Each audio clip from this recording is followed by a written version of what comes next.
मेरे प्यारे देशवासियों, आजादी का अमृत महोत्सव 75वें स्वतंत्रता दिवस पर आप सभी को और विश्व भर में भारत को प्रेम करने वाले, लोकतंत्र को प्रेम करने वाले सभी को बहुत बहुत शुभकामनाएं। आज आजादी के अमृत महोत्सव के इस पावन पर्व पर देश अपने सभी स्वतंत्र सेनानियों को राष्ट्र रक्षा में अपने आप को दिन रात खपाने वाले, आहूत करने वाले वीर वीरांगनाओं को आज देश नमन कर रहा है। आजादी को जन आंदोलन बनाने वाले पूज्य बापू हो या आजादी के लिए अपना सब कुछ न्योछावर करने वाले नेताजी सुभाष चंद्र बोस, भगत सिंह, चंद्रशेखर आजाद, बिस्मिल और अशफाक उल्लाह खां जैसे महान क्रांतिवीर हो, झांसी की रानी लक्ष्मीबाई हो, कित्तूर की रानी चेन्नम्मा हो या रानी गाइडिंलियू हो या असम में मातंगिनी हाजरा का पराक्रम हो, देश के पहला प्रधानमंत्री पंडित नेहरू जी हो, देश को एकजुट राष्ट्र में बदलने वाले सरदार वल्लभ भाई पटेल हो, भारत के भविष्य की दिशा निर्धारित करने वाले, रास्ता तय कराने वाले बाबा साहब आंबेडकर सहित देश हर व्यक्तित्व को आज याद कर रहा है। देश इन सभी महापुरुषों का ऋणी है। भारत तो बहुरत्ना वसुंधरा है और भारत के हर कोने में, हर कालखंड में अनगिनत लोगों ने, जिसके नाम भी शायद इतिहास की तवारीख में नहीं होंगे, ऐसे अनगिनत लोगों ने इस राष्ट्र को बनाया भी है, आगे बढ़ाया भी है। मैं ऐसे हर व्यक्तित्व का वंदन करता हूं, उनका अभिनंदन करता हूं। भारत ने सदियों तक मातृभूमि, संस्कृति और आजादी के लिए संघर्ष किया है। गुलामी की कसक, आजादी की ललक इस देश ने सदियों तक कभी छोड़ी नहीं। जय पराजय आते रहे, लेकिन मन मंदिर में बसी हुई आजादी की आकांक्षा वो कभी खत्म होने नहीं दी। आज इन सभी संघर्ष के पुरोधा, सदियों के संघर्ष के पुरोधा, उन सबको भी प्रणाम करने का वक्त है और वे प्रणाम के हकदार भी है।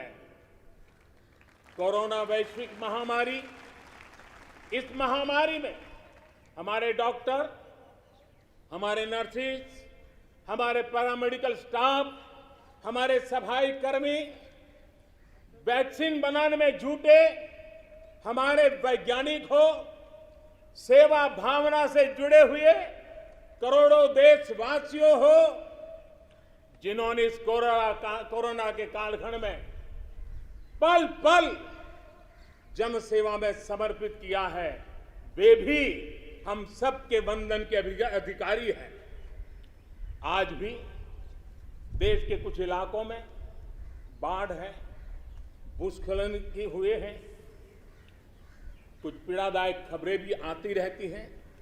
कई क्षेत्रों में लोगों को जिस मुश्किल बढ़ा दी है, ऐसे समय केंद्र सरकार हो, राज्य सरकारें हो, सब उनके साथ मुस्तैदी के साथ खड़ी हुई है।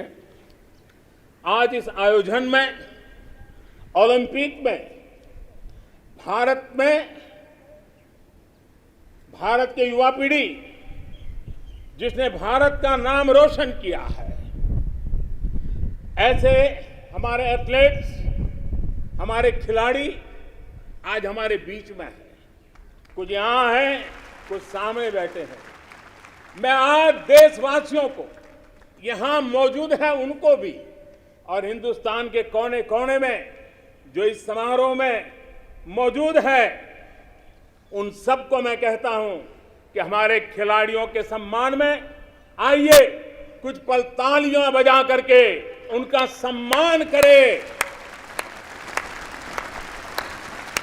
भारत के खेलों का सम्मान, भारत की युवा पीढ़ी का सम्मान, भारत को गौरव दिलाने वाले युवाओं का सम्मान, देश, करोड़ों देशवासी आज तालियों की गड़गड़ाहट के साथ हमारे इन जवानों का, देश की युवा पीढ़ी का गौरव कर रहे हैं, सम्मान कर रहे हैं।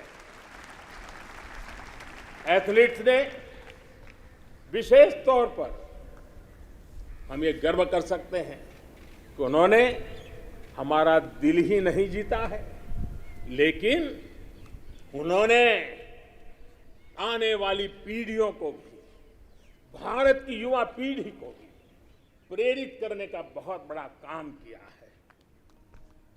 मेरे प्यारे देशवासियों, हम आजादी का जश्न मनाते हैं, लेकिन बंटवारे का दर्द आज भी हिंदुस्तान के सीने को छलनी करता है। ये पिछली शताब्दी की सबसे बड़ी त्रासदी में से एक थी। आजादी के बाद इन लोगों को बहुत ही जल्द भुला दिया गया। कल ही भारत ने एक भावुक निर्णय लिया है। अब से हर वर्ष 14 अगस्त को विभाजन विभीषिका स्मृति दिवस के रूप में याद किया जाएगा। जो लोग विभाजन के समय अमानवीय हालात से गुजरे, जिन्होंने अत्याचार सहे, जिन्हें सम्मान के साथ अंतिम संस्कार तक नसीब नहीं हुआ, उन लोगों का हमारी स्मृतियों में जीवित रहना भी उतना ही जरूरी है। आजादी के 75वें दिवस, स्वतंत्रता के दिवस पर विभाजन विभीषिका स्मृति दिवस का तय होना ऐसे लोगों को हर भारतवासी की तरफ से आदरपूर्वक श्रद्धांजलि है। मेरे प्यारे देशवासियों, प्रगति पथ पर बढ़ रहे हमारे देश के सामने और विश्व में पूरी मानव जात के सामने कोरोना का ये कालखंड बहुत बड़ी चुनौती के रूप में आया है। भारतवासियों ने बहुत संयम, बहुत धैर्य इसके साथ इस लड़ाई को लड़ा भी है।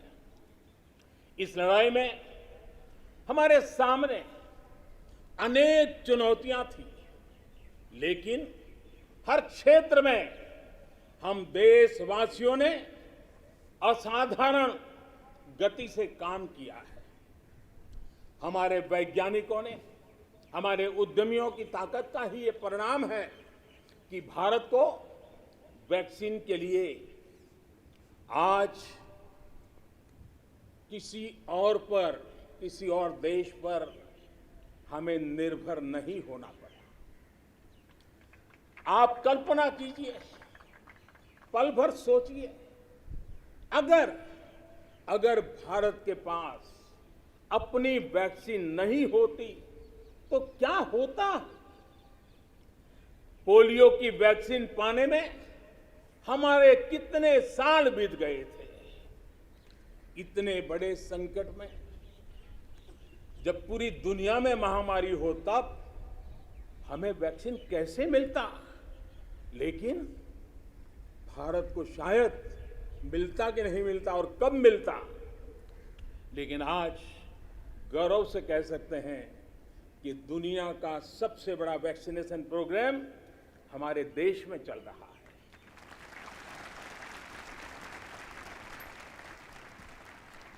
54 करोड़ से लोग, 54 करोड़ से ज्यादा लोग वैक्सीन डोज लगा चुके हैं। कोविन जैसी ऑनलाइन व्यवस्था, डिजिटल सर्टिफिकेट देने की व्यवस्था आज दुनिया को आकर्षित कर रही है। महामारी के समय भारत जिस तरह से 80 करोड़ देशवासियों को महीनों तक लगातार मुफ्त अनाज देकर के उनके गरीब के घर के चूल्हे को जलते रखा है, यह भी दुनिया के लिए एक अचरज भी है और चर्चा का विषय भी है। ये बात सही है कि अन्य देशों की तुलना में भारत में कम लोग संक्रमित हुए।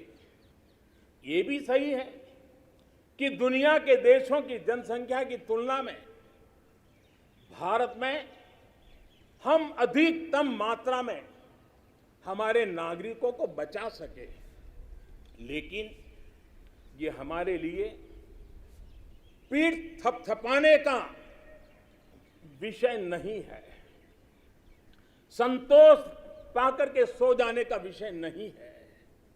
ये कहना कि कोई चुनौती नहीं थी, ये हमारे अपने विकास के आगे के रास्तों को बंद करने वाली सोच बन जाएगी। दुनिया के समृद्ध देशों की तुलना में हमारी व्यवस्थाएं कम है। विश्व के पास, समृद्ध देशों के पास जो है वो हमारे पास नहीं है। लेकिन इन सारे प्रयासों के बावजूद भी, और दूसरी तरफ हमारे यहां जनसंख्या भी बहुत है, विश्व की तुलना में बहुत जनसंख्या, और हमारी जीवन शैली भी कुछ अलग सी है। सारे प्रयासों के बाद भी कितने ही लोगों को हम बचा नहीं पाए, कितने ही बच्चों के सिर पर कोई हाथ फेरने वाला चला गया, उसे दुलारने, उसकी जिद पूरी करने वाला चला गया। ये असहनीय पीड़ा, ये तकलीफ हमेशा से साथ रहने वाली है। मेरे प्यारे देशवासियों, हर देश की विकास यात्रा में एक समय ऐसा आता है जब देश खुद को नए सिरे से परिभाषित करता है, खुद को नए संकल्पों के साथ आगे बढ़ाता है। भारत की विकास यात्रा में भी आज वो समय आ गया है। 75 वर्ष के अवसर को हमें एक समारोह भर ही सीमित नहीं करना है। हमने नए संकल्पों को आधार बनाना है, नए संकल्पों को लेकर के चल पड़ना है। यहां से शुरू होकर अगले 25 वर्ष की यात्रा, जब हम आजादी के शताब्दी मनाएंगे, नए भारत के सृजन का यह अमृत काल है।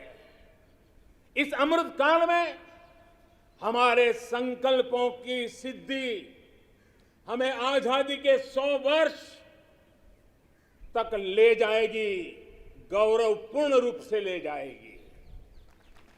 अमृत काल का लक्ष्य है भारत और भारत के नागरिकों के लिए समृद्धि के नए शिखरों का आरोहण। अमृत काल का लक्ष्य है एक ऐसे भारत का निर्माण जहां सुविधाओं का स्तर गांव और शहर को बांटने वाला न हो। अमृत काल का लक्ष्य है एक ऐसे भारत का निर्माण जहां नागरिकों के जीवन में सरकार बेवजह दखल ना दे। अमृतकाल का लक्ष्य है एक ऐसे भारत का निर्माण जहां दुनिया का हर आधुनिक इंफ्रास्ट्रक्चर हो, हम किसी से भी कम न हो। यही कोटि कोटि देशवासियों का संकल्प है। लेकिन संकल्प तब तक अधूरा होता है जब तक संकल्प के साथ परिश्रम और पराकाष्ठा की, परिश्रम और पराक्रम की पराकाष्ठा ना हो। इसलिए हमें हमारे सभी संकल्पों को परिश्रम और पराक्रम की पराकाष्ठा करके सिद्ध करके ही रहना है। और ये सपने, ये संकल्प अपनी सीमाओं के पार सुरक्षित और समृद्ध विश्व के लिए भी प्रभावी योगदान के लिए है। अमृतकाल 25 वर्ष का है, लेकिन हमें अपने लक्ष्यों की प्राप्ति के लिए इतना लंबा इंतजार भी नहीं करना है। हम अभी से जुड़ जाना है। हमारे पास गंवाने के लिए एक पल भी नहीं है। यही समय है, सही समय है। हमारे देश को भी बदलना होगा और हमें एक नागरिक के नाते अपने आप को भी बदलना ही होगा। बदलते हुए युग के अनुकूल हमें भी अपने आप को ढालना होगा।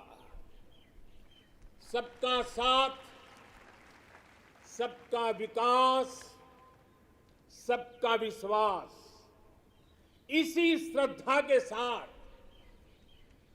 हम सब जुट चुके हैं। लेकिन आज लाल किले की प्राचीर से आह्वान कर रहा हूं, सबका साथ, सबका विकास, सबका विश्वास और अब सबका प्रयास हमारे हर लक्ष्यों की प्राप्ति के लिए बहुत महत्वपूर्ण है। बीते 7 वर्षों में शुरू हुई अनेक योजनाओं का लाभ करोड़ों गरीबों को उनके घर तक पहुंचा है। उज्ज्वला से लेकर आयुष्मान भारत की ये ताकत आज देश का हर गरीब जानता है। आज सरकारी योजनाओं की गति बढ़ी है, वो निर्धारित लक्ष्यों को प्राप्त कर रही है। पहले की तुलना में हम बहुत तेजी से बहुत आगे बढ़े, लेकिन सिर्फ बात यहां पूरी नहीं होती है।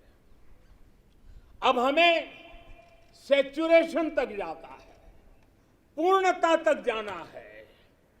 100% गांवों में सड़कें हो, 100% परिवारों के बैंक अकाउंट हो, 100% लाभार्थी को आयुष्मान भारत का कार्ड हो, 100% पात्र व्यक्तियों को उज्ज्वला योजना और गैस कनेक्शन हो, सरकार की बीमा योजना हो, पेंशन योजना हो, आवास योजना से हमें हर उस व्यक्ति को जोड़ना है जो उसके हकदार है। 100% का मूड बना के चलना है। आज तक हमारे यहां कभी उन साथियों के बारे में नहीं सोचा गया जो रेहड़ी लगाते हैं, पटरी पर बैठकर, फुटपाथ पर बैठकर सामान बेचते हैं, ठेला चलाते हैं, हम इन साथियों को स्वनिधि योजना के जरिए बैंकिंग व्यवस्था से जोड़ा जा रहा है। जैसे हमने बिजली 100% घरों तक पहुंचाई, जैसे हमने 100% घरों में शौचालय के निर्माण का प्रामाणिक प्रयास किया, वैसे ही हमें अब योजनाओं के सैचुरेशन का लक्ष्य लेकर के आगे बढ़ना है। और इसके लिए हमें समय सीमा बहुत दूर नहीं रखनी है। हमें कुछ ही वर्षों में अपने संकल्पों को साकार करना है। देश आज हर घर जल मिशन को लेकर के तेजी से काम कर रहा है। मुझे खुशी है कि जल जीवन मिशन के सिर्फ 2 वर्ष में 4.5 करोड़ से ज्यादा परिवारों को नल से जल मिलना शुरू हो गया, पाइप से वाटर मिलना शुरू हो गया है।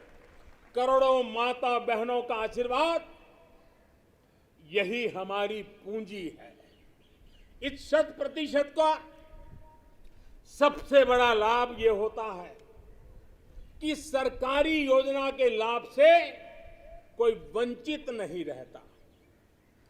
जब सरकार ये लक्ष्य बनाकर चलती है कि हमें समाज की आखिरी पंक्ति में जो व्यक्ति खड़ा है उस तक पहुंचना है, तो न कोई भेदभाव हो पाता है और न ही भ्रष्टाचार की गुंजाइश रहती है।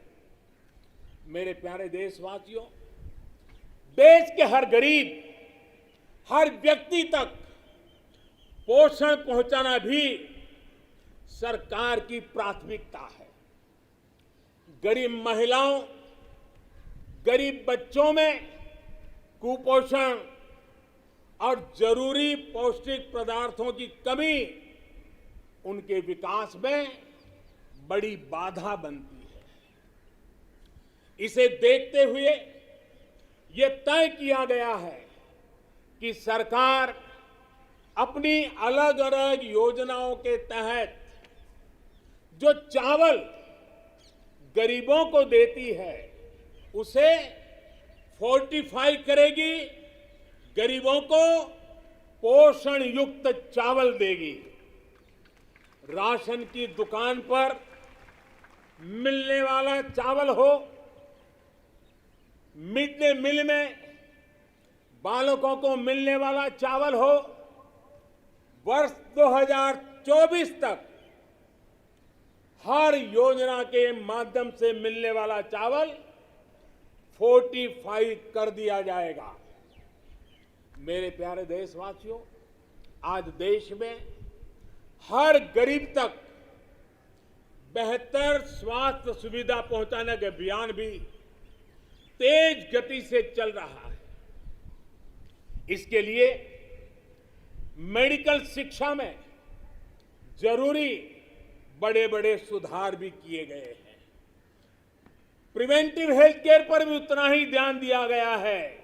साथ साथ देश में मेडिकल सीटों में भी काफी बढ़ोतरी की गई है। आयुष्मान भारत योजना के तहत देश के गांव-गांव तक क्वालिटी स्वास्थ्य सेवाएं पहुंचाई जा रही है। जन औषधि योजना के माध्यम से गरीब को, मध्यम वर्ग को सस्ती दवाइयां उपलब्ध कराई जा रही है। अभी तक 75,000 से ज्यादा हेल्थ एंड वेलनेस सेंटर्स बनाए जा चुके हैं। अब ब्लॉक स्तर पर अच्छे अस्पतालों और आधुनिक लैब के नेटवर्क पर विशेष रूप से काम किया जा रहा है। बहुत जल्द देश के हजारों अस्पतालों के पास अपने ऑक्सीजन प्लांट भी होंगे। मेरे प्यारे देशवासियों, 21वीं सदी में भारत को नई ऊंचाई पर पहुंचाने के लिए भारत के सामर्थ्य का सही इस्तेमाल, पूरा इस्तेमाल, ये समय की मांग है, बहुत जरूरी है।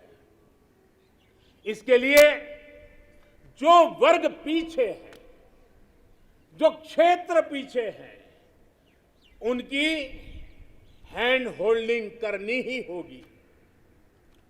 मूलभूत जरूरतों की चिंता के साथ ही दलितों, पिछड़ों, आदिवासियों, सामान्य वर्ग के गरीबों के लिए आरक्षण सुनिश्चित किया जा रहा है। अभी हाल ही में मेडिकल शिक्षा के क्षेत्र में ऑल इंडिया कोटे में ओबीसी वर्ग में को आरक्षण की व्यवस्था भी की गई है। संसद में कानून बनाकर ओबीसी से जुड़ी सूची बनाने का अधिकार राज्यों को दे दिया गया है। मेरे प्यारे देशवासियों, जैसे हम ये सुनिश्चित कर रहे हैं कि समाज की विकास यात्रा में कोई व्यक्ति ना छूटे, कोई वर्ग ना छूटे, वैसे ही देश का कोई भूभाग, देश का कोई कोना भी पीछे नहीं छूटना चाहिए। विकास सर्वांगी होना चाहिए, विकास सर्वस्पर्शी होना चाहिए, विकास सर्वसमावेशक होना चाहिए। देश के ऐसे क्षेत्रों को आगे लाने के लिए पिछले 7 वर्षों में जो प्रयास किए गए हैं, अब उसे और तेजी देने की दिशा में हम आगे बढ़ रहे हैं। हमारा पूर्वी भारत, नॉर्थ ईस्ट, जम्मू कश्मीर, लद्दाख सहित पूरा हिमालय का क्षेत्र हो, हमारी कोस्टल बेल्ट या फिर आदिवासी अंचल हो, ये भविष्य में भारत के विकास का, भारत की विकास यात्रा का बहुत बड़ा आधार बनने वाले हैं। आज नॉर्थ ईस्ट में कनेक्टिविटी का नया इतिहास लिखा जा रहा है। ये कनेक्टिविटी दिलों की भी है और इंफ्रास्ट्रक्चर की भी है। बहुत जल्द नॉर्थ ईस्ट के सभी राज्यों की राजधानियों को रेल सेवा से जोड़ने का काम पूरा होने वाला है। एक्ट ईस्ट पॉलिसी के तहत आज नॉर्थ ईस्ट बांग्लादेश, म्यांमार और दक्षिण पूर्वी एशिया से भी कनेक्ट हो रहा है। बीते वर्षों में जो प्रयास हुए हैं, उसकी वजह से हम नॉर्थ ईस्ट में स्थायी शांति के लिए, श्रेष्ठ भारत के निर्माण के लिए उत्साह अनेक गुना बढ़ा हुआ है। नॉर्थ ईस्ट से वहां पर tourism, adventure sports, organic farming, herbal medicine, oil palm, इसका पोटेंशियल बहुत बड़ी मात्रा में है। हमें पूरी तरह इस पोटेंशियल को निखारना होगा, देश की विकास यात्रा का हिस्सा बनाना होगा और हमें ये काम अमृत काल के कुछ दशक में ही पूरा करना है। सभी के सामर्थ्य को उचित अवसर देना, यही लोकतंत्र की असली भावना है। जम्मू हो या कश्मीर, विकास का संतुलन अब जमीन पर दिख रहा है। जम्मू कश्मीर में ही डिलिमिटेशन कमीशन का गठन हो चुका है और भविष्य में विधानसभा चुनावों के लिए भी तैयारियां चल रही है। लद्दाख भी विकास की अपनी असीम संभावनाओं की तरफ आगे बढ़ चला है। एक तरफ लद्दाख आधुनिक इंफ्रास्ट्रक्चर का निर्माण होते देख रहा है तो वहीं दूसरी तरफ सिंधु सेंट्रल यूनिवर्सिटी लद्दाख को उच्च शिक्षा का, हायर एजुकेशन का केंद्र भी बना रही है। 21वीं सदी के इस दशक में भारत ब्लू इकोनॉमी के अपने प्रयासों को और तेजी देगा। हमें एक्वा कल्चर के साथ साथ सीवीड की खेती में जो नई संभावना बन रही है, उन संभावनाओं का भी पूरा लाभ उठाना है। डीप ओशन मिशन समंदर की असीम संभावनाओं को तलाशने की हमारी महत्वाकांक्षा का प्रमाण है। जो खनिज संपदा समंदर के में छिपी हुई है, जो थर्मल एनर्जी समंदर के पानी में है, और वो देश के विकास को नई बुलंदी दे सकती है।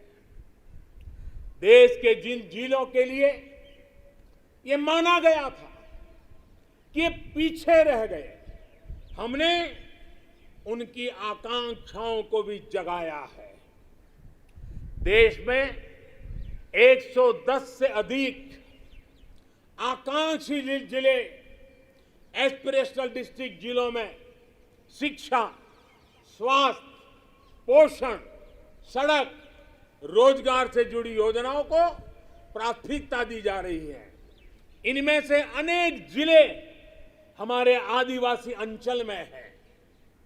हमने इन जिलों के बीच विकास की एक तंदुरुस्त स्पर्धा का एक उत्साह पैदा किया है। ये आकांक्षी जिले भारत के अन्य जिलों की बराबरी तक पहुंचे, उस दिशा में तेज स्पर्धा चल रही है। मेरे प्यारे देशवासियों, अर्थ जगत में पूंजीवाद और समाजवाद, इसकी चर्चा तो बहुत होती है, लेकिन भारत सहकारवाद पर भी बल देता है। सहकारवाद हमारी परंपरा, हमारी संस्कारों के भी अनुकूल है। सहकारवाद जिसमें जनता जनार्दन की सामूहिक शक्ति का अर्थव्यवस्था की चालक शक्ति के रूप में ड्राइविंग फोर्स बने, ये देश के ग्रास रूट लेवल की इकोनॉमी के लिए एक अहम क्षेत्र है। कोऑपरेटिव ये सिर्फ कानून नियमों की जंजाल वाली एक व्यवस्था नहीं है, बल्कि कोऑपरेटिव एक स्पिरिट है, कोऑपरेटिव एक संस्कार है, एक कोऑपरेटिव एक सामूहिक चलने की मन प्रवृत्ति है। उनका सशक्तिकरण हो, इसके लिए हमने अलग मंत्रालय बनाकर इस दिशा में कदम उठाया है। और राज्यों के अंदर जो सहकारी क्षेत्र है, उसको जितना ज्यादा बल दे सके, वो बल देने के लिए हमने ये कदम उठाया है। मेरे प्यारे देशवासियों, इस दशक में हमने गांवों में नई अर्थव्यवस्था के निर्माण के लिए पूरी शक्ति लगानी होगी। आज हम अपने गांवों को तेजी से परिवर्तित होते देख रहे हैं। बीते कुछ वर्षों में गांवों तक सड़क और बिजली की सुविधाओं को पहुंचाने के रहे थे, वो पूरा कालखंड हमारा रहा। लेकिन अब गांवों को ऑप्टिकल फाइबर नेटवर्क, डेटा की ताकत पहुंच रही है, इंटरनेट पहुंच रहा है। गांव में भी डिजिटल एंटरप्रेन्योर तैयार हो रहे हैं। गांव में जो हमारी सेल्फ हेल्प ग्रुप से जुड़ी 8 करोड़ से अधिक बहनें हैं, वो एक से बढ़कर एक प्रोडक्ट्स बनाती है। इनके प्रोडक्ट्स को देश में और विदेश में बड़ा बाजार मिले, इसके लिए अब सरकार ई कॉमर्स प्लेटफॉर्म भी तैयार करेगी। आज जब देश वोकल फॉर लोकल के मंत्र के साथ आगे बढ़ रहा है, तो ये डिजिटल प्लेटफॉर्म महिला सेल्फ हेल्प ग्रुप के उत्पादों को देश के दूर दराज क्षेत्रों में भी और विदेशों में भी लोगों से जोड़ेगा और उनका फलक बहुत विस्तृत होगा। कोरोना के दौरान देश ने टेक्नोलॉजी की ताकत और हमारे वैज्ञानिकों का सामर्थ्य और उनकी प्रतिबद्धता को देखा है।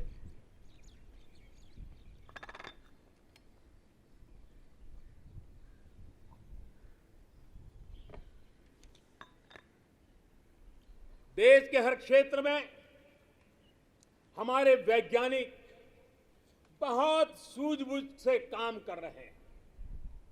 अब समय आ गया है कि हम अपने कृषि क्षेत्र में भी वैज्ञानिकों की क्षमताओं और उनके सुझावों को भी हमारे एग्रीकल्चर सेक्टर में जोड़ें। अब हम ज्यादा इंतजार नहीं कर सकते हैं और हमें इसका पूरा लाभ भी उठाना है। ये देश को खाद्य सुरक्षा देने के साथ फल, सब्जियां और अनाज का उत्पादन बढ़ाने में बहुत बड़ी मदद मिलेगी और हम विश्व तक पहुंचने के लिए अपने आप को मजबूती से आगे बढ़ाएंगे। इन प्रयासों के बीच हमें कृषि सेक्टर की एक बड़ी चुनौती की भी और ध्यान देना है। ये चुनौती है गांव के लोगों के पास कम होती जमीन। बढ़ती हुई आबादी के साथ परिवार में जो बंटवारे हो रहे हैं, उसकी वजह से किसानों की जमीन छोटी छोटी से छोटी होती जा रही है। देश के 80% से ज्यादा किसान ऐसे हैं जिनके पास 2 हेक्टेयर से भी कम जमीन है। 2 हेक्टेयर से भी कम। पहले जो देश में नीतियां थी, और हम देखें 100 में से 80 किसान उनके पास 2 हेक्टेयर से भी कम जमीन, यानी देश का किसान एक प्रकार से छोटा किसान है। पहले जो देश में नीतियां बनी, उनमें इन छोटे किसानों को जितनी प्राथमिकता देनी चाहिए थी, उन पर जितना ध्यान केंद्रित करना चाहिए था, वो रह गया। अब देश में इन्हीं छोटे किसानों को ध्यान में रखते हुए कृषि सुधार किए जा रहे हैं, निर्णय लिए जा रहे हैं।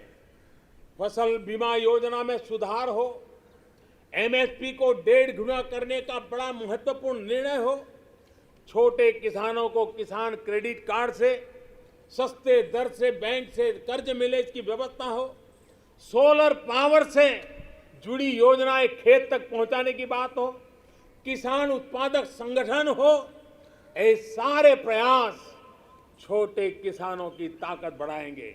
आने वाले समय में ब्लॉक लेवल तक वेयर हाउस की फैसिलिटी क्रिएट करने का भी अभियान चलाया जाएगा।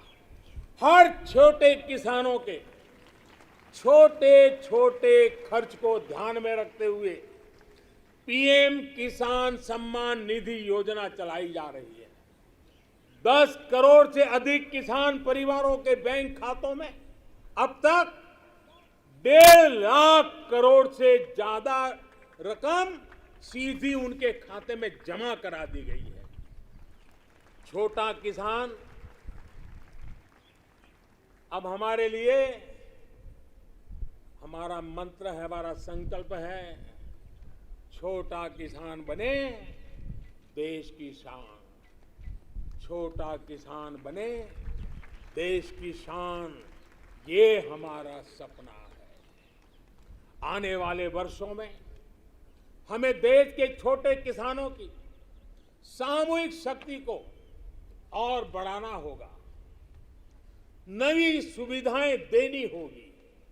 आज देश के 70 से ज्यादा रेल रूटों पर किसान रेल चल रही है। किसान रेल छोटे किसानों को अपने उत्पाद का कम कीमत, ट्रांसपोर्टेशन का खर्चा कम हो, इस पर दूर दराज के इलाकों में वो इस आधुनिक सुविधा के साथ अपने उत्पाद पहुंचा सकता है। कमलम हो या शाही लीची, भूत जलोकिया मिर्च हो या काला चावल या हल्दी, अनेकों उत्पाद अब दुनिया के अलग अलग देशों में भेजे जा रहे हैं। आज देश को खुशी होती है जब भारत की मिट्टी में पैदा हुई चीजों की सुगंध दुनिया के अलग अलग देशों तक पहुंच रही है। भारत के खेत से निकली सब्जियां और खाद्यान्न से आज दुनिया का टेस्ट बन रहा है। मेरे प्यारे देशवासियों, कैसे आज गांवों के सामर्थ्य को बढ़ाया जा रहा है, उसका एक उदाहरण है स्वामित्व योजना। हम सब जानते हैं कि गांवों में जमीन की कीमत का क्या हल होता है। जमीन पर उनको बैंकों से कोई कर्ज नहीं मिलता है, खुद जमीन के मालिक होने के बावजूद भी, क्योंकि गांव में जमीनों के कागज पर कई पीढ़ियों से कोई काम नहीं हुआ है। लोगों के पास इसकी व्यवस्था नहीं है। इस स्थिति को बदलने का काम आज स्वामित्व योजना कर रही है। आज गांव-गांव हर एक घर की, हर जमीन की ड्रोन के जरिए मैपिंग हो रही है। गांव की जमीनों के डेटा और संपत्ति के कागज ऑनलाइन अपलोड हो रहे हैं। इससे न सिर्फ गांवों में जमीन से जुड़े विवाद समाप्त हो रहे हैं, बल्कि गांव के लोगों को बैंक से आसानी से लोन भी मिलने की व्यवस्था निर्माण हुई है। गांव गरीब की जमीनें विवाद का नहीं, विकास का आधार बने। देश आज उस दिशा में बढ़ रहा है। मेरे प्यारे देशवासियों, स्वामी विवेकानंद जी जब भारत के भविष्य की बात करते थे, अपनी आंखों के सामने मां भारती की भव्यता का जब वो दर्शन करते थे, तब वो कहते थे, जहां तक हो सके अतीत की ओर देखो, जहां तक हो सके अतीत की ओर देखो। पीछे जो चीर नूतन झरना बह रहा है, पीछे जो चीर नूतन झरना बह रहा है, आकंठ उसका जल पियो। और उसके बाद देखिए स्वामी विवेकानंद जी की विशेषता, उसके बाद सामने की ओर देखो, आगे बढ़ो और भारत को पहले से भी कहीं ज्यादा उज्जवल, महान, श्रेष्ठ बनाओ। आजादी के 75वें वर्ष में हमारा दायित्व है कि अब हम देश के असीम सामर्थ्य पर विश्वास करते हुए आगे बढ़े। हमें मिलकर काम करना होगा नेक्स्ट जनरेशन इंफ्रास्ट्रक्चर के लिए। हमें मिलकर काम करना होगा वर्ल्ड क्लास मैन्युफैक्चरिंग के लिए हमें मिलकर काम करना होगा। कटिंग एज इनोवेशंस के लिए हमें मिलकर काम करना होगा। न्यू एज टेक्नोलॉजी के लिए। मेरे प्यारे देशवासियों, आधुनिक विश्व में प्रगति की बुनियाद आधुनिक इंफ्रास्ट्रक्चर पर खड़ी होती है। ये मध्यम वर्ग की आवश्यकताओं, आकांक्षाओं की भी पूर्ति करते हैं। कमजोर इंफ्रास्ट्रक्चर का बहुत बड़ा नुकसान विकास की गति को भी होता है, शहरी मध्यम वर्ग को भी होता है। मेरे प्यारे देशवासियों, इसी बात को समझते हुए जल, थल, नभ हर क्षेत्र में देश ने असाधारण स्पीड और स्केल पर काम करके दिखाया है। नए जलमार्ग, वाटरवेज हो, नए नए स्थानों को सी प्लेन से जोड़ना हो, देश में बहुत तेजी से काम चल रहा है। भारतीय रेलवे भी तेजी से आधुनिक अवतार में ढल रही है। देश ने संकल्प लिया है कि आजादी के अमृत महोत्सव आपको मालूम होगा, हमने इस आजादी के अमृत महोत्सव को 75 सप्ताह तक मनाना तय किया है। 12 मार्च से शुरू हुआ है और 2023 15 अगस्त तक इसको चलाना है।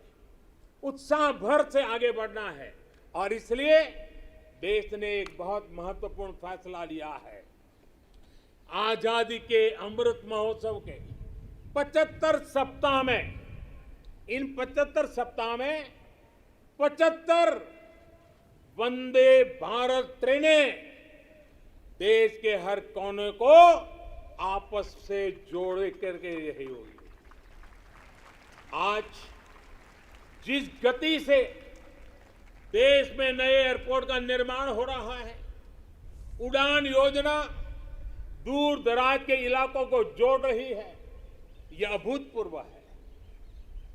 आज हम देख रहे हैं कि कैसे बेहतर एयर कनेक्टिविटी लोगों के सपनों को नई उड़ान देती है। मेरे प्यारे देशवासियों, भारत को आधुनिक इंफ्रास्ट्रक्चर के साथ ही इंफ्रास्ट्रक्चर निर्माण में होलिस्टिक अप्रोच, इंटीग्रेटेड अप्रोच अपनाने की बहुत जरूरत है। भारत आने वाले कुछ ही समय में प्रधानमंत्री गति शक्ति का नेशनल मास्टर प्लान, उसको देश के सामने करोड़ों देशवासियों को सपना करने वाली एक बहुत बड़ी योजना लेकर के हम आपके सामने आने वाले हैं, उसको लॉन्च करने वाले हैं। 100 लाख करोड़ से भी अधिक की योजना लाखों नौजवानों के लिए रोजगार के नए अवसर लेकर के आने वाली है। गति शक्ति हमारे देश के लिए एक ऐसा नेशनल इंफ्रास्ट्रक्चर मास्टर प्लान होगा जो होलिस्टिक इंफ्रास्ट्रक्चर की नींव रखेगा, हमारी इकोनॉमी को एक इंटीग्रेटेड और होलिस्टिक पाथवे देगा। अभी हम देखते हैं कि हमारे ट्रांसपोर्ट के साधनों में कोई तालमेल नहीं होता। गति शक्ति साइलोस को तोड़ेगी। भविष्य के रास्ते से हम इन सब रोडों को, जितनी कठिनाइयां हैं, उनको हटाएगी। इससे सामान्य मानवीय के लिए ट्रैवल टाइम में कमी आएगी और हमारी इंडस्ट्री की प्रोडक्टिविटी और भी बढ़ेगी। गति शक्ति हमारे लोकल मैन्युफैक्चरर्स को ग्लोबली कॉम्पिटिटिव करने में भी बहुत बड़ी मदद करेगी और इससे फ्यूचर इकोनॉमिक जोन्स के निर्माण की नई संभावनाएं भी विकसित होगी। अमृतकाल के इस दशक में गति की शक्ति भारत के कायाकल्प का आधार बनेगी। मेरे प्यारे देशवासियों, विकास के पथ पर आगे बढ़ते हुए भारत को अपनी मैन्युफैक्चरिंग और एक्सपोर्ट दोनों को बढ़ाना होगा। आपने देखा है, अभी कुछ दिन पहले ही भारत ने अपने पहले स्वदेशी एयरक्राफ्ट कैरियर आईएनएस विक्रांत को समुद्र में ट्रायल के लिए उतारा है।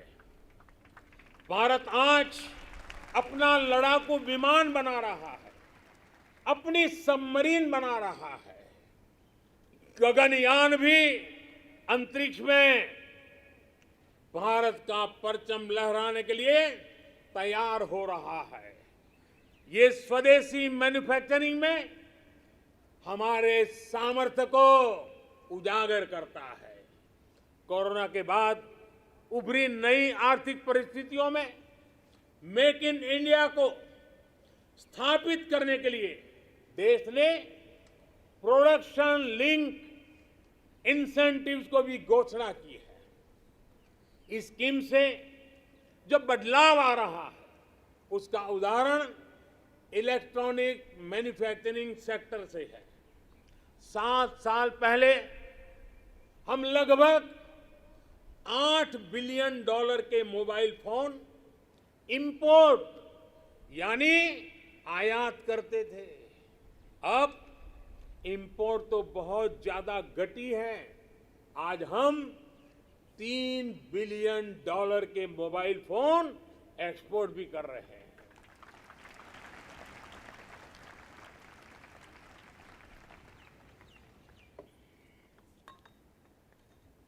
आज जब हमारे मैन्युफैक्चरिंग सेक्टर को गति मिल रही है तो हमें ये ध्यान रखना है कि हम भारत में जो बनाएं उसे हमें बेस्ट क्वालिटी के साथ ग्लोबल कंपटीशन में टिके और हो सके तो एक कदम आगे बढ़ें, ये तैयारी करनी है और ग्लोबल मार्केट को हमने टारगेट करना है। देश के सभी मैन्युफैक्चरर्स को मैं आग्रहपूर्वक कहना चाहूंगा, हमारे मैन्युफैक्चरर्स को इस बात को कभी नहीं भूलना होगा कि आप जो प्रोडक्ट बाहर बेचते हैं वो सिर्फ आपकी कंपनी के द्वारा बनाया हुआ सिर्फ एक पुर्जा नहीं है, एक प्रोडक्ट नहीं है। उसके साथ भारत की पहचान जुड़ी होती है, भारत की प्रतिष्ठा जुड़ी होती है, भारत के कोटि-कोटि लोगों का विश्वास जुड़ा होता है। मेरे प्यारे देशवासियों, मैं इसलिए मैन्युफैक्चरर्स को कहता हूं, आपका हर एक प्रोडक्ट भारत का ब्रांड एम्बेसडर है। जब तक वो प्रोडक्ट इस्तेमाल में ले आया जाता रहेगा, उसे खरीदने वाला कहेगा, बड़े गर्व से कहेगा, सीना तान करके कहेगा, हाँ ये मेड इन इंडिया है। ये मिजाज चाहिए। अब आपके मन में दुनिया के मार्केट में छा जाने का सपना होना चाहिए। इस सपने को पूरा करने के लिए सरकार हर तरह से आपके साथ खड़ी है। मेरे प्यारे देशवासियों, आज देश के अलग अलग सेक्टर्स और देश के छोटे शहरों में भी, टियर 2, टियर 3 सिटीज में भी नए नए स्टार्टअप बन रहे हैं। उनकी भारतीय प्रोडक्ट्स को अंतर्राष्ट्रीय बाजार में जाने में बड़ी भूमिका भी है। सरकार अपने इन स्टार्टअप्स के साथ पूरी ताकत के साथ खड़ी है। उन्हें आर्थिक मदद देना हो, टैक्स में छूट देना हो, उनके लिए नियमों को सरल बनाना हो, सब कुछ किया जा रहा है। हमने देखा है कोरोना के इस कठिन काल में ही हजारों नए स्टार्टअप्स उभर करके आए हैं। बड़ी सफलता से वे आगे बढ़ रहे हैं। कल के स्टार्टअप आज के यूनिकॉर्न बन रहे हैं। इनकी मार्केट वैल्यू हजारों करोड़ रुपए तक पहुंच रही है। ये देश में नए प्रकार के वेल्थ क्रिएटर्स हैं। ये अपने यूनिक आइडियाज की शक्ति से अपने पैरों पर खड़े हो रहे हैं, आगे बढ़ रहे हैं और दुनिया को छा जाने का सपना लेकर के चल रहे हैं। इस दशक में भारत के स्टार्टअप इकोसिस्टम, इसको हम पूरी दुनिया में सर्वश्रेष्ठ बनाएं। हमें इस दिशा में काम करना है, हमें रुकना नहीं है। मेरे प्यारे देशवासियों, बड़े परिवर्तन लाने के लिए, बड़े रिफॉर्म के लिए राजनीतिक इच्छा शक्ति, पॉलिटिकल विल की जरूरत होती है। आज दुनिया देख रही है कि भारत में राजनीतिक इच्छा शक्ति की कोई कमी नहीं है। रिफॉर्म्स को लागू करने के लिए गुड और स्मार्ट गवर्नेंस चाहिए। आज दुनिया इस बात की भी साक्षी है कि कैसे भारत अपने यहां गवर्नेंस का नया अध्याय लिख रहा है। अमृत काल के इस दशक में हम नेक्स्ट जनरेशन रिफॉर्म्स को, और उसमें हमारी प्राथमिकता होगी नागरिकों को जो कुछ मिलना चाहिए, जो सर्विस डिलीवरी है वो लास्ट माइल तक, लास्ट व्यक्ति तक सीमलेसली, बिना झिझक, बिना कठिनाई से उसको पहुंचे। देश के समग्र विकास के लिए लोगों के जीवन में सरकार और सरकारी प्रक्रियाओं का बेवजह दखल समाप्त करना ही होगा। पहले के समय सरकार खुद ही ड्राइविंग सीट पर बैठ गई थी। ये उस समय की शायद मांग रही होगी, लेकिन अब समय बदल चुका है। बीते 7 वर्षों में देश में इसके लिए प्रयास भी बढ़ा है कि देश के लोगों को अनावश्यक कानूनों के जाल, अनावश्यक प्रक्रियाओं के जाल से मुक्ति दिलाए जाए। अब तक देश के सैकड़ों पुराने कानूनों को समाप्त किया जा चुका है। कोरोना के इस कालखंड में भी सरकार ने 15,000 से ज्यादा कंप्लायंसेस को समाप्त किया है। अब आप देखिए, आपको भी अनुभव होगा, कोई एक छोटा सरकारी काम हो, ढेर सारे कागज, बार बार कागज, एक ही जानकारी अनेक बार, यही चलता रहा है। 15,000 कंप्लायंसेस को हमने खत्म किया है। आप सोचिए, 200 साल पहले, एक उदाहरण मैं देना चाहता हूं। 200 साल पहले हमारे यहां एक कानून चला आ रहा है। 200 साल यानी 1857 से भी पहले से, जिसकी वजह से देश के नागरिक को मैपिंग यानी नक्शा बनाने की स्वतंत्रता नहीं थी। अब विचार कीजिए, 1857 से चल रहा है।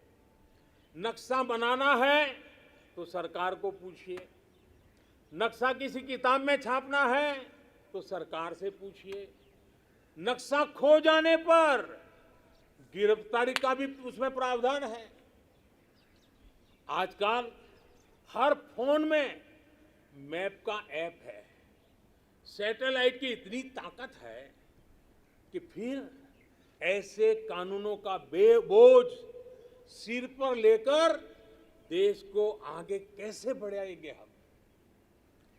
कंप्लायंसेस का ये बोझ उतरना बहुत जरूरी है। मैपिंग की बात हो, स्पेस की बात हो, इंफॉर्मेशन टेक्नोलॉजी की बात हो, बीपीओ की बात हो, जैसे अनेक सेक्टरों में बहुत सारे रेगुलेशंस को हमने समाप्त कर दिया है। मेरे प्यारे देशवासियों, बेवजह कानूनों की जकड़ से मुक्ति, ईज ऑफ लिविंग, साथ साथ ईज ऑफ डूइंग बिजनेस, दोनों के लिए बहुत ही जरूरी है। हमारे देश के उद्योग और व्यापार आज इस बदलाव को महसूस कर रहे हैं। आज दर्जनों श्रम कानून सिर्फ 4 कोड में समा चुके हैं। टैक्स से जुड़ी व्यवस्थाओं को भी अब आसान और फेसलेस किया गया है। इस तरह के रिफॉर्म सिर्फ सरकार तक सीमित ना रहे, बल्कि ग्राम पंचायत और नगर निगमों, नगर पालिकाओं तक पहुंचे। इस पर देश की हर व्यवस्था को मिलकर के काम करना होगा। मैं जो आह्वान कर रहा हूं और बड़े आग्रह से कर रहा हूं, केंद्र हो या राज्य, सभी के विभागों से मैं कह रहा हूं, सभी सरकारी कार्यालयों से कह रहा हूं, अपने यहां नियमों प्रक्रियाओं की समीक्षा का अभियान चलाइए। हर वो नियम, हर वो प्रक्रिया जो देश के लोगों के सामने बाधा बनकर, बोझ बनकर खड़ी हुई है, उसे हमें दूर करना ही होगा। मुझे पता है, जो ये 70-75 साल में जमा हुआ है, वो एक दिन में या एक साल में नहीं जाएगा। लेकिन मन बनाकर काम शुरू करेंगे तो हम ऐसा जरूर कर पाएंगे। मेरे प्यारे देशवासियों, इसी सोच के साथ सरकार ने ब्यूरोक्रेसी में पीपल सेंट्रिक अप्रोच बढ़ाने, एफिशिएंसी बढ़ाने के लिए सरकार ने मिशन कर्मयोगी और कैपेसिटी बिल्डिंग कमीशन की शुरुआत भी की है। मेरे प्यारे देशवासियों, कौशल और सामर्थ्य से भरे, अपनी मिट्टी के लिए कुछ कर गुजरने की भावना से भरे नौजवानों को तैयार करने में बड़ी भूमिका होती है। किसकी होती है? बड़ी भूमिका होती है हमारी शिक्षा की, हमारी शिक्षा व्यवस्था की, हमारी शिक्षा परंपरा की। आज देश के पास 21वीं सदी की जरूरतों को पूरा करने वाली नई राष्ट्रीय शिक्षा नीति भी है। अब हमारे बच्चे ना कौशल की कमी के कारण रुकेंगे और ना ही भाषा की सीमा में बंधेगी। दुर्भाग्य से हमारे देश में भाषा को लेकर एक बड़ा विभाजन पैदा हो गया है। भाषा की वजह से हमने देश के बहुत बड़े टैलेंट को पिंजरे में बांध दिया है। मातृभाषा में होनहार लोग मिल सकते हैं। मातृभाषा में पढ़े हुए लोग आगे आएंगे तो उनका आत्मविश्वास और बढ़ेगा। जब गरीब की बेटी, गरीब का बेटा मातृभाषा में पढ़कर प्रोफेशनल बनेंगे तो उनके सामर्थ्य के साथ न्याय होगा। नई राष्ट्रीय शिक्षा नीति में गरीबी के खिलाफ लड़ाई का साधन भाषा है, ऐसा मैं मानता हूं। ये नई राष्ट्रीय शिक्षा नीति भी एक प्रकार से गरीबी के खिलाफ लड़ाई का एक बहुत बड़ा शस्त्र बनकर के काम आने वाला है। गरीबी से जंग जीतने का आधार भी मातृभाषा की शिक्षा है, मातृभाषा की प्रतिष्ठा है, मातृभाषा का महात्म्य है। देश ने देखा है खेल के मैदान में, और हम अनुभव कर रहे हैं, खेल के मैदान में भाषा रुकावट नहीं बनी और उसका परिणाम देखा है कि युवा हमारे खिलने लगे हैं, खेल भी रहे हैं, खिल भी रहे हैं। अब ऐसा ही जीवन के अन्य मैदानों में भी होगा। नई राष्ट्रीय शिक्षा नीति, उसकी एक और विशेष बात है, इसमें स्पोर्ट्स को एक्स्ट्रा करिकुलर के जगह मेन स्ट्रीम पढ़ाई का हिस्सा बनाया गया है। जीवन को आगे बढ़ाने में जो भी प्रभावी माध्यम है, उनमें एक स्पोर्ट्स भी है। जीवन में संपूर्णता के लिए जीवन में खेलकूद होना, स्पोर्ट्स होना बहुत आवश्यक है। एक समय था जब खेलकूद की मुख्य धारा नहीं समझा जाता था। मां बाप भी बच्चों से कहते थे कि खेलते ही रहोगे तो जीवन बर्बाद कर लोगे। अब देश में फिटनेस को लेकर, स्पोर्ट्स को लेकर एक जागरूकता आई है। इस बार ओलंपिक में भी हमने देखा है, हमने अनुभव किया है। ये बदलाव हमारे देश के लिए एक बहुत बड़ा टर्निंग पॉइंट है।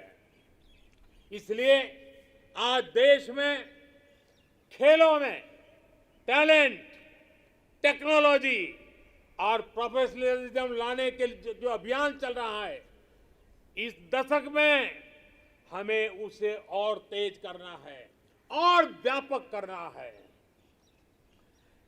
ये देश के लिए गौरव की बात है कि शिक्षा हो या खेल, बोर्ड्स के नतीजे हो या ओलंपिक का मैदान, हमारी बेटियां आज अभूतपूर्व प्रदर्शन कर रही है। आज भारत की बेटियां अपना स्पेस लेने के लिए आतुर है। हमें यह सुनिश्चित करना है कि हर कैरियर और कार्य क्षेत्र में महिलाओं की समान सहभागिता हो।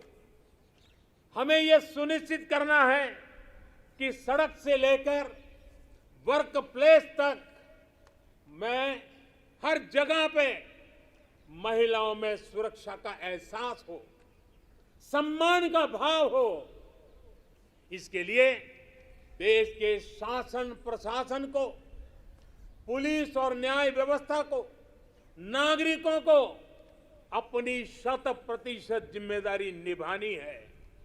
इस संकल्प को हमें आजादी के 75 साल का संकल्प बनाना है। आज मैं खुशी देशवासियों से साझा कर रहा हूं। मुझे लाखों बेटियों के संदेश मिलते थे कि वो भी सैनिक स्कूल में पढ़ना चाहती हैं। उनके लिए भी सैनिक स्कूलों के दरवाजे खोले जाएं। 2-2.5 साल पहले मिजोरम के सैनिक स्कूल में पहली बार बेटियों को प्रवेश देने का हमने एक छोटा सा प्रयोग प्रारंभ किया था। अब सरकार ने तय किया है कि देश के सभी सैनिक स्कूलों को देश की बेटियों के लिए भी खोल दिया जाएगा। देश के सभी सैनिक स्कूलों में अब बेटियां भी पढ़ेगी। विश्व में नेशनल सिक्योरिटी का जितना महत्व है, वैसा ही महत्व एनवायरमेंट सिक्योरिटी को दिए जाने लगा है। भारत आज एनवायरमेंटल सिक्योरिटी की एक मुखर आवाज है।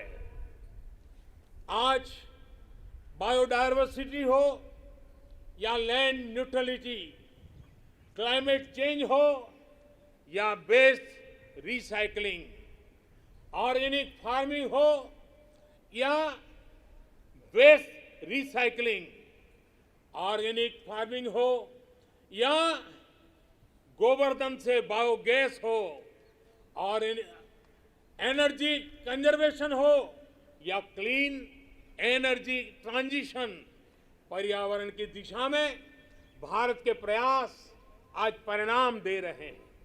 भारत ने वन क्षेत्र को या फिर नए नेशनल पार्क की संख्या, बाघों की संख्या और एशियाटिक लायन, सभी में वृद्धि हर देशवासी के लिए खुशी की बात है।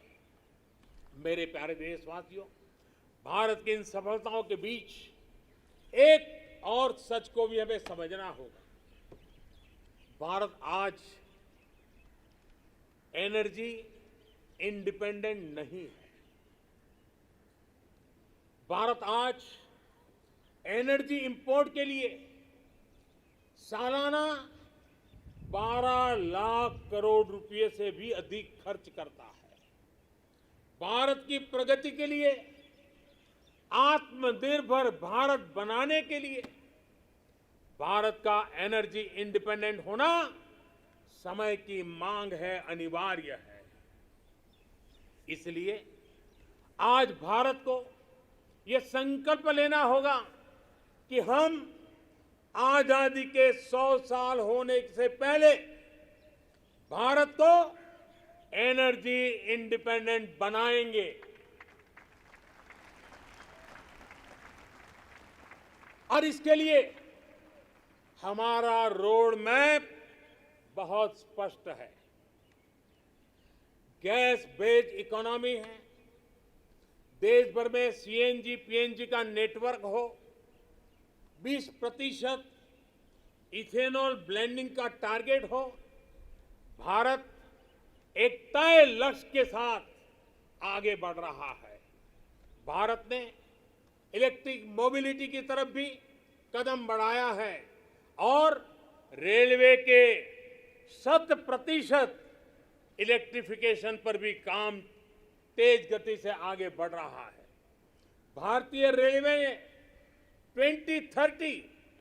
2030 तक नेट जीरो कार्बन एमिटर बनने का लक्ष्य रखा है। इन सारे प्रयासों के साथ ही देश मिशन सर्कुलर इकोनॉमी इस पर भी बल दे रहा है। हमारी व्हीकल स्क्रैप पॉलिसी इसका एक बड़ा उदाहरण है। आज G20 के जो देशों का समूह है, उसमें भारत एकमात्र देश ऐसा है जो अपने क्लाइमेट गोल्स को प्राप्त करने की दिशा में तेजी से आगे बढ़ रहा है। भारत ने इस दशक के अंत तक रिन्यूएबल एनर्जी के 450 गीगावाट का लक्ष्य तय किया है। 2030 तक 450 गीगावाट। इसमें से 100 गीगावाट के लक्ष्य को भारत ने तय समय से पहले हासिल कर लिया है। हमारे ये प्रयास दुनिया को भी एक भरोसा दे रहे हैं। ग्लोबल स्टेज पर इंटरनेशनल सोलर अलायंस का गठन इसका बड़ा उदाहरण है। भारत आज जो भी कार्य कर रहा है, उसमें सबसे बड़ा लक्ष्य है जो भारत को क्लाइमेट जंप देने वाला है। क्लाइमेट के क्षेत्र में क्वांटम जंप देने वाला है, वो है ग्रीन हाइड्रोजन का क्षेत्र।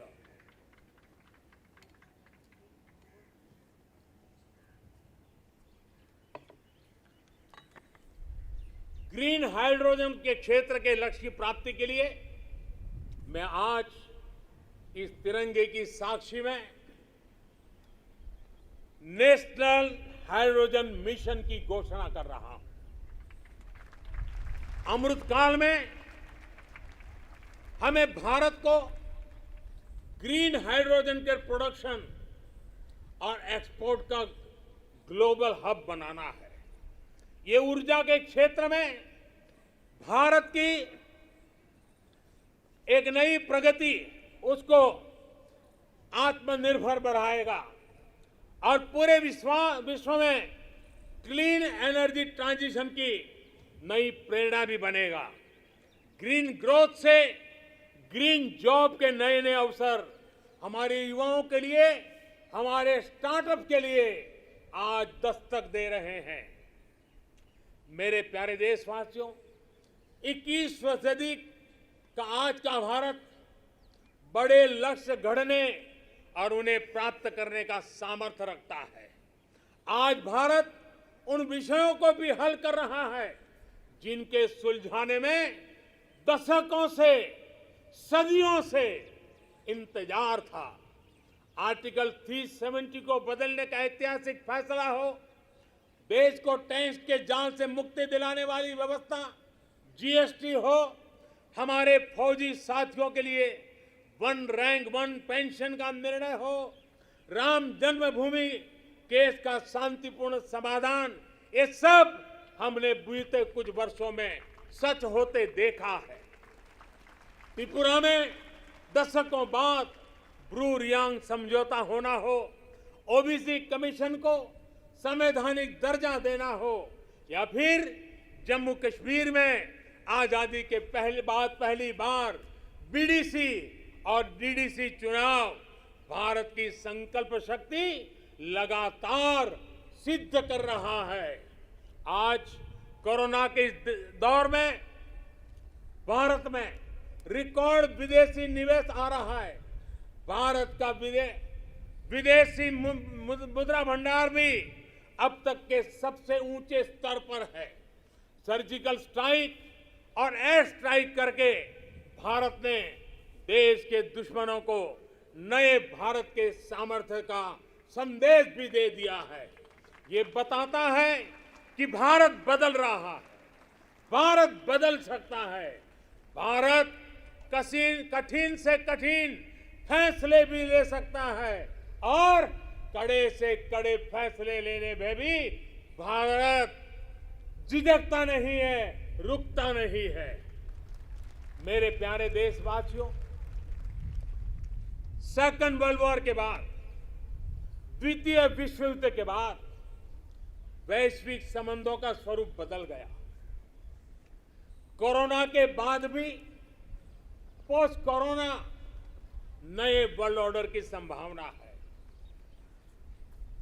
कोरोना के दौरान दुनिया ने भारत के प्रयासों को देखा भी है और सराहा भी है। आज दुनिया भारत को एक नई दृष्टि से देख रही है। इस दृष्टि के दो महत्वपूर्ण पहलू हैं, एक आतंकवाद और दूसरा विस्तारवाद। भारत इन दोनों ही चुनौतियों से लड़ रहा है और सधे हुए तरीके से, बड़ी हिम्मत के साथ जवाब भी दे रहा है। हम भारत अपने दायित्वों को सही तरीके से निभा पाए, इसके लिए हमारी रक्षा तैयारों को भी उतना ही सदृढ़ रहना होगा।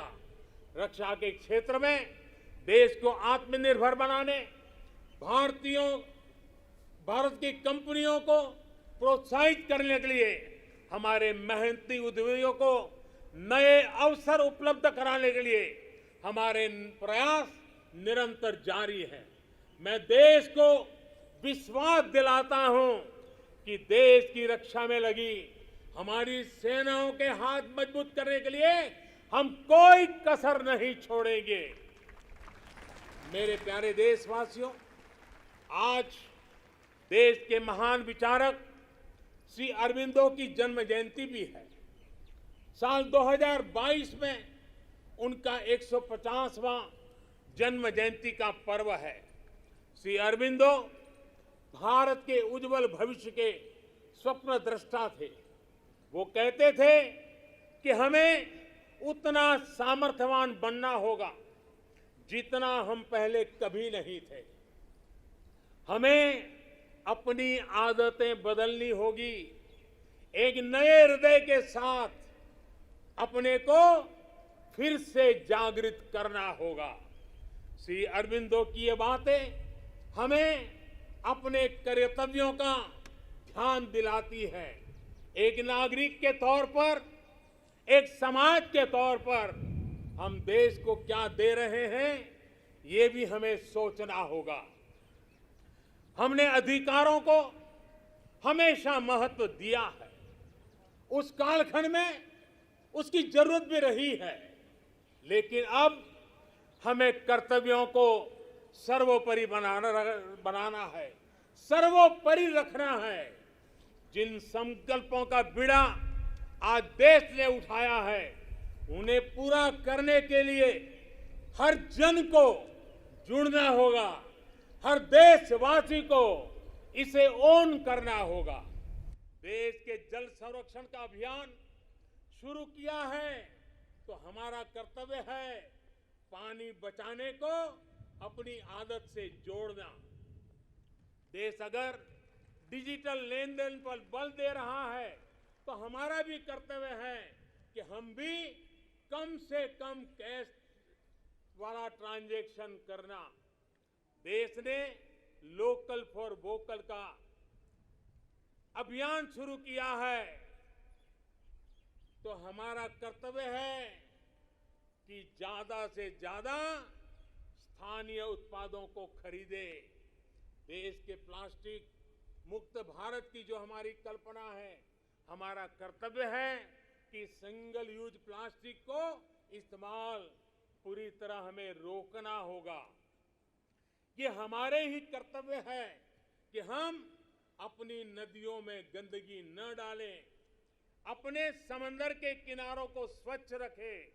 हमें स्वच्छ भारत मिशन को भी एक और नए मुकाम तक पहुंचाना है। आज जब देश आजादी के 75 वर्ष के उपलक्ष्य में आजादी का अमृत महोत्सव मना रहा है तो हमें इस आयोजन से जुड़ना भी, उसके में बढ़ चढ़ करके हिस्सा लेना, संकल्पों को बार बार जगाते रहना, ये हम सबका कर्तव्य है।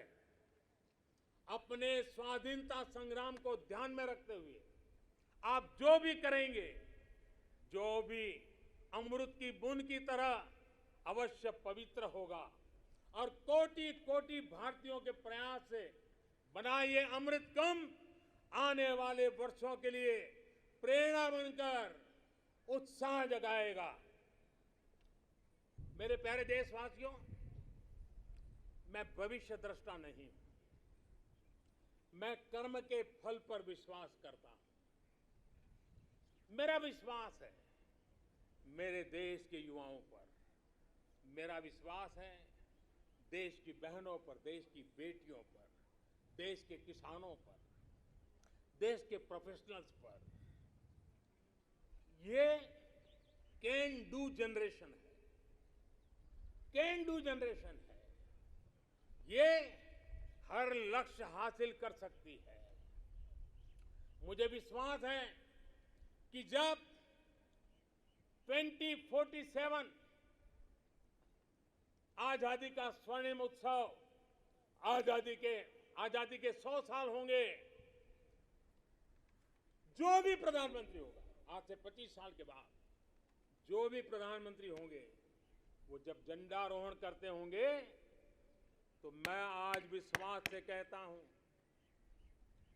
वो अपने भाषण में जिन सिद्धियों का वर्णन करेंगे, वो सिद्धियां वही होगी जो आज देश संकल्प कर रहा है। ये मेरा विजय का विश्वास है।